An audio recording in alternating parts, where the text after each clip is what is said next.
Please, at ease, have a seat. At ease, have a seat. We're going to be talking for a long time. I heard you guys love speeches, so I've got about 90 minutes of prepared remarks here. I want to thank you all for being here. USA! There we USA! USA! USA! USA! USA!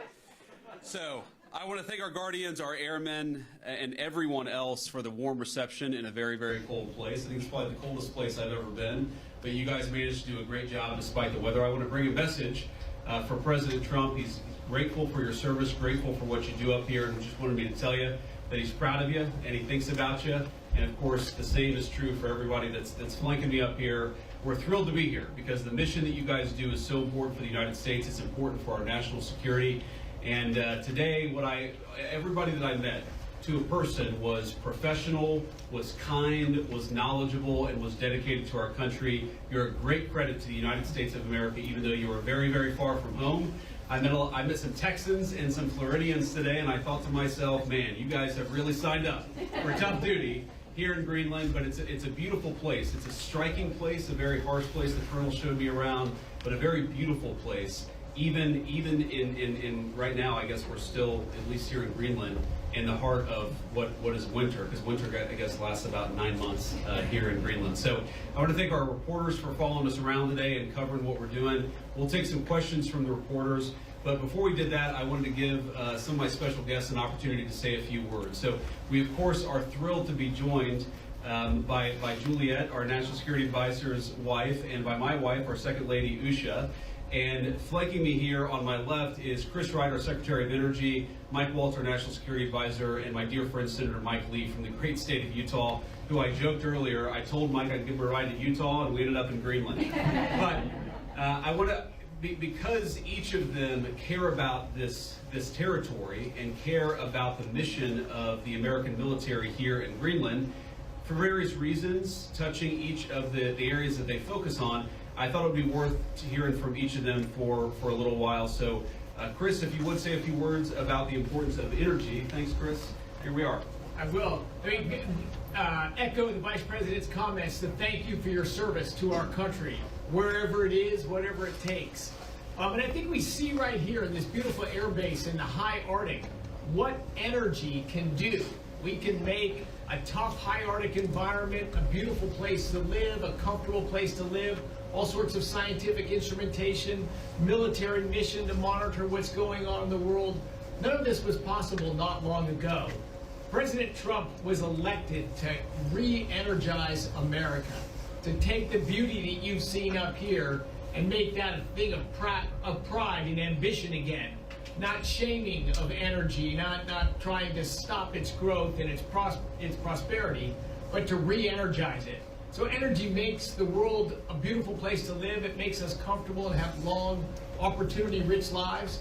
I'm thrilled and proud to be part of this administration with President Trump and Vice President Vance. Thank you all for your service. I'm honored to be here. Thank you, Chris.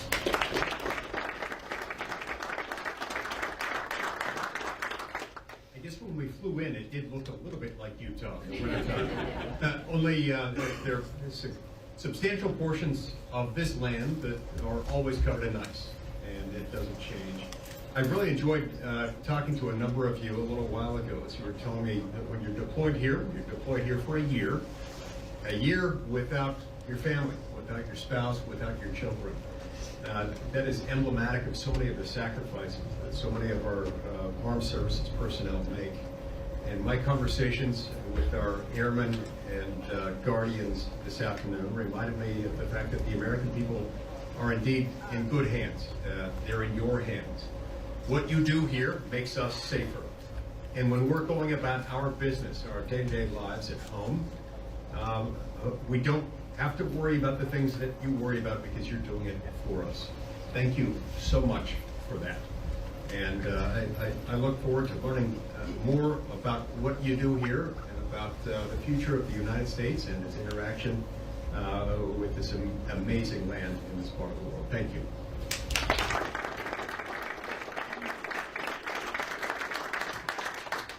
Thank you, Mr. Vice President, and I just wanted to take a minute and thank you all to the airmen and women, to the Guardians, who are keeping us safe day in and day out. You are continuing a tradition of the U.S. military's presence in Greenland since World War II, 1951 Defense Treaty, and President Trump is absolutely serious with the Vice President and with his team about the Arctic and the security that the Arctic brings and that you bring to the Western Hemisphere. This is about shipping lanes, this is about energy, this is about fisheries, and of course it's about your mission, which is keeping us safe and monitoring space, monitoring our adversaries, and making sure the American people can sleep safely in their homes day in and day out. So thank you for roughing it. Thank you for being without your families. I bet every one of you are going to pick somewhere in, I don't know, Florida or the Bahamas or something for your next duty station, I would think. But this is also, I mean, what an incredible adventure. I have yet to meet a veteran. My wife is a veteran. I am as well, and of course, the Vice President. I have yet to meet a veteran that says, wow, I regret my time in service. Instead, they cherish it the rest of their lives. So, you know, appreciate this moment and this adventure that it is, and the American people, thank you. President Trump thanks you, and I know the Vice President and the Second Lady thanks you as well. And it's just really an honor to be with you today. Thanks so much.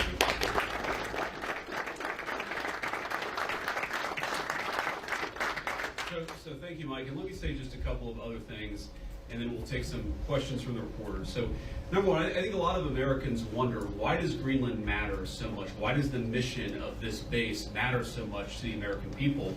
And I learned a lot about that today myself. Of course, you can read about it in a book, but I saw it up close and personal. And if, God forbid, to my fellow Americans, if a missile was fired from an enemy country or an enemy submarine into the United States, it is the people here before us who would give notice to our brave men and women further south in the United States to let people know what was coming and, God willing, to try to shoot it down and prepare for it. That's one of the things that we do at installations like this. We know that Russia and China and other nations are taking an extraordinary interest in Arctic passageways and Arctic naval routes, and indeed in the minerals of the Arctic territories. We need to ensure that America is leading in the Arctic, because we know that if America doesn't, other nations will fill the gap where we fall behind. So what you guys do is so critically important. I think a lot of Americans, certainly I, didn't realize it fully until President Trump started talking about the importance of our Arctic mission, about building upon it, and ensuring that America can lead in the Arctic for the next generation. And now I want to talk about, of course, the interaction and what Denmark, I think, has done, and sometimes in partnership with us, but let's be honest, what Denmark over the last 20 years has failed to do in some cases, because we know that unfortunately this place, this base, the surrounding area is less secure than it was 30, 40 years ago, because some of our allies haven't kept up. As China and Russia have taken greater and greater interest in Greenland, in this base, in the activities of the brave Americans right here, we know that too often our allies in Europe have not kept pace. They haven't kept pace with military spending, and Denmark has not kept pace in devoting the resources necessary to keep this base, to keep our troops, and in my view, to keep the people of Greenland safe from a lot of very aggressive incursions from Russia, from China, and from other nations. Now, President Trump, as he says all the time, and as a lot of people recognize, is a president of peace. We want to have good relationships with everybody. That includes, even to the extent possible, the Chinese and the Russians. But part of having good relations is showing your strength when you have to. And unfortunately, the story of Greenland over the past 20 years when it comes to security is that we've underinvested in the infrastructure, we've underinvested in the security architecture, and we've underinvested in the brave men and women who are doing a very hard job, as Mike said, to keep all of us safe. That has to change. Now, when I pointed out a couple of weeks ago that in some ways, with all due respect to our Danish allies, they had not kept pace, there was a lot of criticism from Denmark, a lot of attacks at the Trump administration, at the president, at me, at others in our administration for saying the obvious, which is that Denmark hasn't done a good job at keeping Greenland safe. And one of the things I heard was, well, what about the many Danes who lost their lives in the war on terror fighting alongside the United States? Well, look, we obviously honor the sacrifice of our Danish friends in the war on terror 20 years ago, just as, for example, the French honor the sacrifice of Americans in Normandy 80 years ago.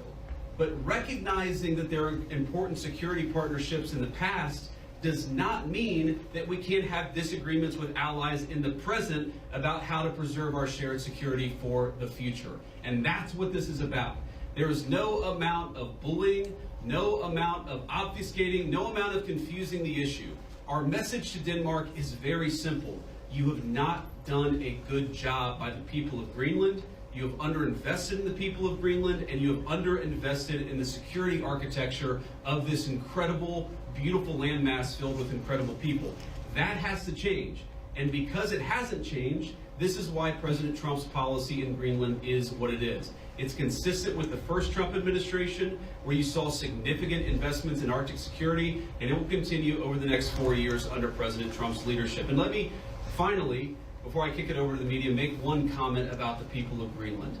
The colonel here, the base commander, who came here first as a second lieutenant, and I guess, Colonel, this is your second duty station here, and we're proud of you and proud of all of you guys who are serving and helping keep us safe. I heard a lot about the respect that our American troops show for the local Greenlandic population, the way that we make and create shelter for hunters and dog sledders, the way that we found ways to turn over traditional tribal land to some of the local populations in order to ensure that they're able to live in accordance with their values. We respect, as the President said in his State of the Union address, we respect the self-determination of Greenlanders. We believe in the self-determination of the population of the people of Greenland. And our argument is very simple. It is not with the people of Greenland, who I think are incredible and have an incredible opportunity here. Our argument really is with the leadership of Denmark, which is underinvested in Greenland and underinvested in its security architecture. That simply must change. It is the policy of the United States that will change, and I'm proud to be able to stand here with so many brave Americans to better understand the security mission and better understand what you guys do each and every day. For that, I'm grateful for your service. I'm even more grateful. I love you guys, I'm proud of you guys, and President Trump stands behind you and will for the remainder of his administration. Thank you all. God bless you.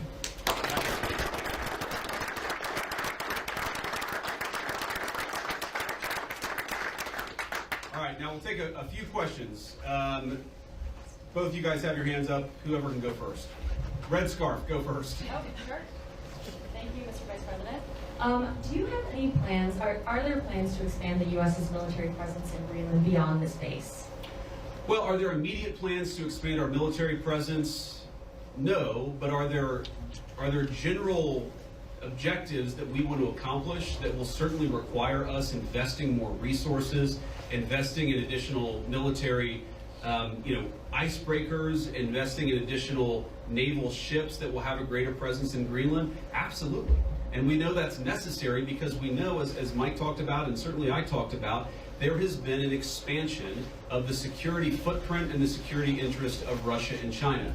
They're doing what they believe is in their interest. The United States must do what I know is in our interest, which is to make sure that Greenland is safe. If Greenland doesn't have self-determination, if the people of Greenland have their future controlled by the Chinese Communist Party, it's not going to make their lives better off, and most importantly, it's going to make American and world national security, world security, much, much weaker. We in some ways need to wake up. We need to wake up from a failed 40-year consensus that said that we could ignore the encroachment of powerful countries as they expand their ambitions. We can't just bury our head in the sand, or in Greenland, bury our head in the snow and pretend that the Chinese are not interested in this very large landmass. We know that they are. They've taken steps to put Greenland in ridiculous debt traps to invest and exploit the resources here. And we know that they're sending a lot of military resources here. Yes, over the medium term, the United States will meet that challenge. We will put our own resources here. We already have a lot of great resources here, but we know we're going to have to do more to counter some of the nations that we know that we're competitive with. Sure. Thank you so much, Mr. Vice President. And the President said today that we have to have Greenland. By being here today, are you also conveying that message that the U.S. is very serious in its desire to acquire Greenland?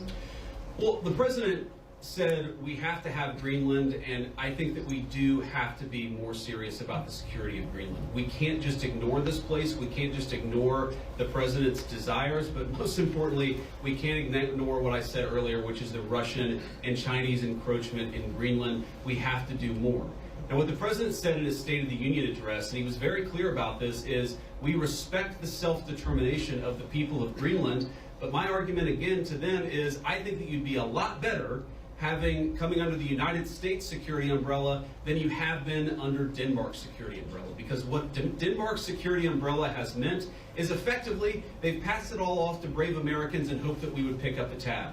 We're simply saying to the people of Greenland, when the President says we've got to have Greenland, he's saying this island is not safe. A lot of people are interested in it. A lot of people are making a play. We know that America cares about the security of this island for the sake of the people of Greenland, but also for the sake of the national security interests of the United States of America. So our message is very simple. Yes, the people of Greenland are going to have self-determination. We hope that they choose to partner with the United States because we're the only nation on earth that will respect their sovereignty and respect their security, because their security is very much our security, as these brave Americans showed. John Parkinson with ABC News. Thanks for bringing us along on this historic trip. I wanted to ask you about last week's news with the Atlantic. We've had a couple questions on Greenland. I feel like you've answered that. But I did want to ask, did you express your concerns to the President that you were opposed to the Houthi strike? And also, what did you mean when you asked, or when you said in that thread that the President wasn't aware that his directions for Yemen were inconsistent with his message on Europe? Well, I didn't quite say that. I think that's a slight misunderstanding of what I said, but we've talked, of course, in the American media about Signalgate, as I called it, for the past week.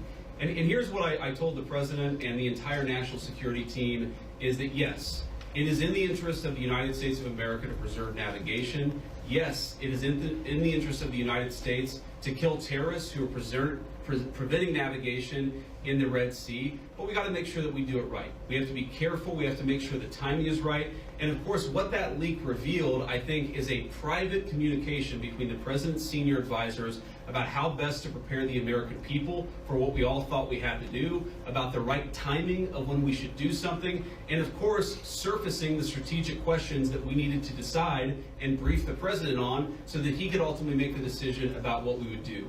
What I saw in that signal chat, and of course what I've seen in the President's senior national security team, is that sometimes we all agree and sometimes we all disagree, but it's important that we all have an honest conversation amongst ourselves and with the President of the United States about what we think is the best interest of the national security of the United States of America. I support the President's decision to strike the Houthis. I always supported the President's decision to strike the Houthis, and I support the national security team having the argument about how best to serve the American people. Go ahead. In your security briefing today, did you see specific threats coming from China and Russia, things that you did not know about before? Are we talking battleships, icebreakers, any type of military equipment, or is it economic? Well, I don't want to get too specific, but yes, we know that the Chinese are very, very interested in this island. We've seen some of the economic pressures that they've tried to place on Greenland. We know that they're increasingly engaging in military training and military interest. Certainly, they've started to describe themselves as a near-Arctic power. And I think part of that is justifying taking a further interest in Greenland and some of the surrounding territories. So we've seen very strong evidence that both the Chinese and the Russians are interested in Greenland. And why wouldn't they be interested in Greenland? It's a beautiful place. It has incredible people. It has its geographic placement makes it very important for the national security of the United States, but for world security. What we have to recognize is that if the Chinese and the Russians are going to pursue their national interests, we need a president who's going to pursue the American national interest, and that means ensuring that Greenland is safe. When can we expect an update on the internal investigation into that Signal chat leak? Has that investigation concluded, and what are the findings? I think we'll get an update soon. Look, we take it very seriously. We all accept that a journalist should not have been invited into the chat, and members of the administration, including my dear friend Mike, have taken responsibility for it. But I find the American media's obsession with this issue very, very interesting, because I happen to remember about 4 years ago when American military leadership made a catastrophic error that got 13 innocent Americans killed in Afghanistan and had about $80 billion in military equipment turned over to one of the worst terrorist organizations in the world.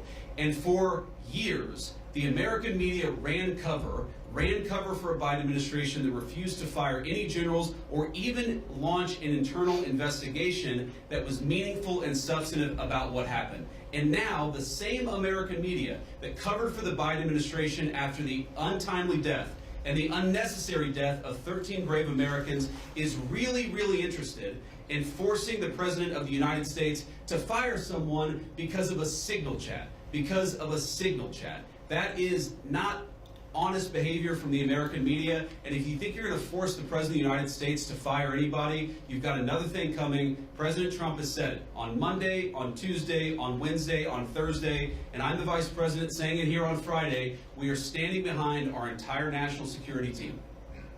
Can I just ask you about Yeah, go ahead. the tariffs? There's been some retaliation, some signals at least in the media that Canada's going to respond, some of these others are going to respond to the president's tariffs. What's your message for Americans that are going to see cost increase on auto manufacturing, new cars, that kind of thing? Is it Buy America, or what's the message going forward there? Well, let me say a couple of things. First of all, for the Canadians, and we have many dear friends in Canada, and of course we love the Canadian people, but the Canadian leadership threatening retaliatory tariffs against the United States, as President Trump often says, they just don't have the cards. There is no way that Canada can win a trade war with the United States. What President Trump has said is that he wants to level the playing field. For decades, Canadian leadership has forced American farmers and American manufacturers to play by an unfair set of rules. All President Trump has said is that we're done playing by an unfair set of rules. If you're going to do something to our industries, then we're going to do something back to your industries. That's how you protect American manufacturing, and that's how you protect American jobs. Now, what I'd say to the American people is look, the president ran on this, and he said very clearly that we're done being the piggy bank of the entire world. For 40 years, in the same way that our European friends, I think, have neglected international security, for 40 years, a lot of our friends all over the world have used America as a piggy bank. They have used us to absorb all of their excess economic production. What has that meant for Americans? For Americans, that's meant manufacturing jobs declining. That's meant middle-class wages going down. That's meant whole towns that have been hollowed out by empty factories, and that means an America that is less safe because our manufacturing isn't as powerful now as it was 30 years ago. I've got all these brave Americans in front of me and a few behind me too. We want to send, if God forbid we have to send Americans to war, we want them to have weapons, the best weapons in the world that are manufactured in America and not in China. The way you do that is to rebuild the American manufacturing sector. The days of America being the piggy bank of the world, the days of closed factories, the days of people not being able to get a middle-class job in this country, they're over. And yes, that means we're going to have to fight back even against some of our friends and their unfair economic practices, but the long-term consequence of this is going to be higher wages, more manufacturing, and more economic security for the American people. Take a couple more questions. On Russia, has the U.S. agreed to those conditions that the Kremlin said were needed for that truce in the Black Sea? It included lifting sanctions imposed on Russian banks. Trump said this week that he was still looking at it. Well, there are a couple of different statements that are floating around out there, and some of them I think are mistranslations, and some of them are not totally clear what is even being asked for. But the president has said, and he's right, that I think we feel very good about where things are. We trust but verify. We make sure that what we're seeing from one party is met by the other party and vice versa. but I think that we've made an incredible amount of progress. We have to remember that this war started under Joe Biden's administration. It has led to an unbelievable amount of death and destruction, and for the first time in almost 4 years, thanks to President Trump's leadership, we have an opportunity to really achieve a peaceful settlement. The president's going to fight every single day to make sure that happens, and of course, we'll keep you guys updated as we continue to make progress. I do think, if you look at what we've talked about, we've obviously got this energy infrastructure ceasefire. We've got a Black Sea commercial ceasefire that I think is almost done. And once we get there, we'll work on the next stage of the ceasefire. Yeah. The president has previously not ruled out military force when he's talking about taking over Greenland. But your rhetoric today is more about encouraging the Greenlandic people to vote for independence. Do you think the rhetoric has changed about that, or what's your message there? No, I don't think it's changed at all. Look, the president said clearly he doesn't think that military force is going to be necessary, but he absolutely believes that Greenland is an important part of the security, not just of the United States, but of the world, and of course the people of Greenland too. It's very simple. I think the president's been very consistent here from his State of the Union, from his inaugural address, and every public statement that he's made. This territory, Greenland, really matters for the security of the United States. It's extremely vulnerable right now, and if the people of Greenland were willing to partner with the United States, and I think that they ultimately will partner with the United States, we could make them much more secure, we could do a lot more protection, and I think they'd fare a lot better economically as well. This has to happen. And the reason it has to happen, I hate to say it, is because our friends in Denmark have not done their job in keeping this area safe. They just haven't done it. It's very simple. For all of our friends in the American media who attack the administration for pointing out the obvious, what is the alternative? To give up the North Atlantic? To give up the Arctic? To China? To Russia? And to other regimes that don't have the best interest of the American people at heart? We have no other option. We need to take a significant position in Greenland to keep the people here safe, but to keep our own country safe too. We'll just do one or two more. Yeah. Trump said this week the U.S. would go as far as we have to go to acquire Greenland. In that same vein, that question, are there plans that have been drafted to use military force to take over Greenland? Well, what the president has said is that we need to have more of a position in Greenland. We need it, again, for the safety of the American people. And what we think is going to happen is that the Greenlanders are going to choose through self-determination to become independent of Denmark, and then we're going to have conversations with the people of Greenland from there. So I think that talking about anything too far in the future is way too premature. We do not think that military force is ever going to be necessary. We think this makes sense. And because we think the people of Greenland are rational and good, we think we're going to be able to cut a deal, Donald Trump style, to ensure the security of this territory, but also the United States of America. I'll do one more question.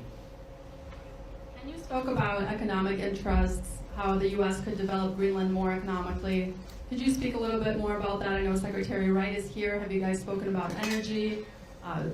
Senator Lee is here as well. Just wondering what those discussions have been like. My point actually is that other countries have explicitly gone after Greenland, and I think with a mind towards economic exploitation. Sometimes asking Greenland to get itself into terrible economic debt traps that would make the people of Greenland not self-determined and sovereign, but to mortgage their future to hostile foreign countries that don't have their best interests at heart. That is not what the United States of America wants to do. What we want to do is to protect the security of this territory because it matters for us and it matters for the people who live here. All right, guys, thank you all. And let me just say one more final word to the Guardians, the Airmen, the other service members gathered here. Thank you. From the bottom of my heart, it is incredible to be a vice president who has served just as our NSA, Mike Waltz, has served, to know the sacrifice that comes along with it, and to see that there are still incredible young Americans willing to put on the uniform and serve this country. You make America a better place, and you make an honor to serve as your vice president. God bless you guys. Thanks for having me.